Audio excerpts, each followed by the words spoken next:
মাধ্যমিকের খাতা scrutiny, review, PPS, PPR এবং আরটিআই করার সম্পূর্ণ পদ্ধতি। Hi everyone, welcome back to my channel Anjana আর ব্যঞ্জনা। বন্ধুরা, তোমাদের সকলকে আমার এই ছোট্ট ইউটিউব চ্যানেলে স্বাগত জানাই। পশ্চিমবঙ্গ মধ্যশিক্ষা পর্ষদ মাধ্যমিক 2026 পরীক্ষার ফলাফল ঘোষণা করেছে।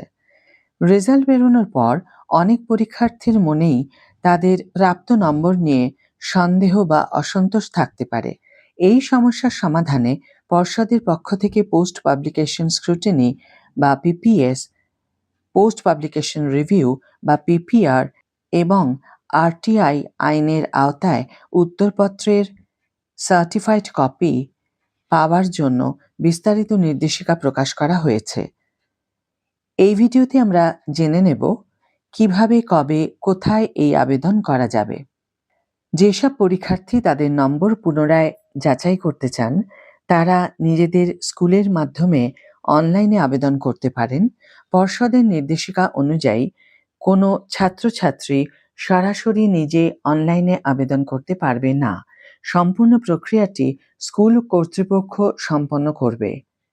1. কারা আবেদন করবেন? সফল বা পাশ করা ছাত্রছাত্রীরা শুধুমাত্র স্ক্রুটিনির জন্য আবেদন করতে পারবেন। অন্যদিকে অসফল বা ফেল করা ছাত্রছাত্রীরা রিভিউ অর্থাৎ পিপিআর এর জন্য আবেদন করতে পারবেন। 2. আবেদন ফি। পিপিএস এর জন্য প্রতি বিষয়ে 80 টাকা এবং পিপিআর এর জন্য প্রতি বিষয়ে 100 টাকা ধার্য করা হয়েছে। এর সাথে স্কুল চাইলে আনুষঙ্গিক খরচের জন্য পরীক্ষার্থী প্রতি সর্বোচ্চ 5 টাকা নিতে পারে। 3. গুরুত্বপূর্ণ তারিখ। অনলাইনে আবেদন প্রক্রিয়া 8ই মে 2026 বিকেল 4টে থেকে শুরু করে 22শে মে 2026 মধ্যরাত পর্যন্ত চলবে। এই নির্দিষ্ট সময়ের পর কোনো আবেদন গ্রহণ করা হবে না। 4. কিভাবে আবেদন করতে হবে? ছাত্রছাত্রীদের একটি সাদা কাগজে নিজেদের নাম, রোল নাম্বার এবং যে বিষয়গুলিতে পিপিএস বা পিপিআর করতে ইচ্ছুক তা স্পষ্টভাবে লিখে স্কুলের প্রধান শিক্ষকের কাছে জমা দিতে হবে। সাথে সার্টিফিকেটের ফটোকপি এবং নির্দিষ্ট ফি জমা দেওয়া বাধ্যতামূলক। যদি কোনো পরীক্ষার্থী তার খাতা নিজে চাক্ষুষ দেখতে চায়, তবে তারা আরটিআই অ্যাক্ট 2005 অনুযায়ী খাতার কপির জন্য আবেদন করতে পারে। 1. আবেদনের সময়সীমা। মাধ্যমিক রেজাল্ট বেরোনোর 75 দিনের মধ্যে অর্থাৎ 23শে জুলাই 2026 মধ্যে আবেদনপত্র পর্ষদের নির্দিষ্ট আঞ্চলিক দফতরে কলকাতা, বর্ধমান, মেদিনীপুর বা উত্তরবঙ্গ পৌঁছাতে হবে। 2.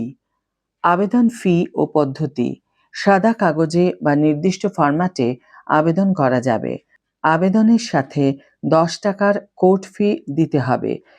এছাড়া খাতার প্রতি পেজের ফটোকপির জন্য 2 টাকা প্রসেসিং ফি হিসাবে নির্দিষ্ট দফতরে চালান কেটে জমা দিতে হবে। 3.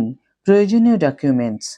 আবেদনের সাথে মার্কশিটের সেলফ অ্যাটেস্টেড কপি, চালু ফোন নাম্বার এবং ইমেল আইডি যুক্ত করতে হবে।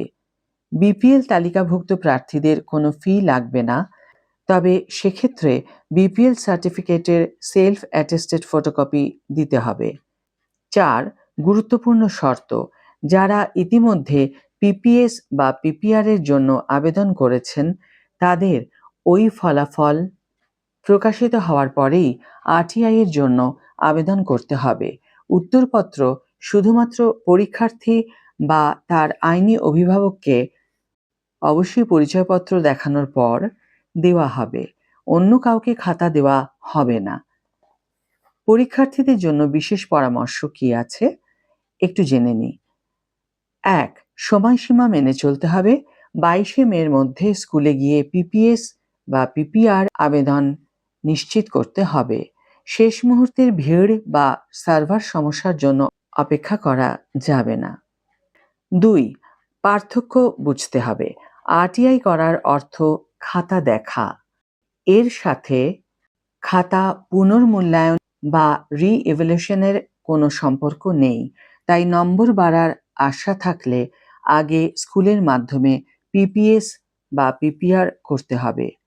৩. ভুল সংশোধন। আরটিআই এর মাধ্যমে খাতা পাওয়ার পর যদি দেখা যায় কোনো নম্বরের যোগফলে ভুল আছে বা কোনো উত্তরে নম্বর দেওয়া হয়নি, তবে খাতা পাওয়ার ১৫ দিনের মধ্যে বিনামূল্যে সংশোধনের জন্য আবেদন করা যেতে পারে। আজকের ভিডিও এখানে শেষ করছি বন্ধুরা। ভিডিওটি যদি কার্যকর বলে মনে হয়ে থাকে তাহলে অবশ্যই একটি ছোট্ট করে লাইক দিও, শেয়ার করো বন্ধুদের সাথে, কমেন্ট করে জানিও তোমাদের মতামত। যারা এখনো আমার চ্যানেলটিকে সাবস্ক্রাইব করোনি তারা অবশ্যই চ্যানেলটিকে সাবস্ক্রাইব করে আমার পাশে থেকো, আর যারা অলরেডি সাবস্ক্রাইব করে দিয়েছো তাদের জন্য আমার অনেক ভালোবাসা এবং অনেক ধন্যবাদ। আজ তাহলে বিদায় বন্ধু, দেখা হবে পরের ভিডিওতে। ভালো থেকো, সুস্থ থেকো, সঙ্গে থেকো।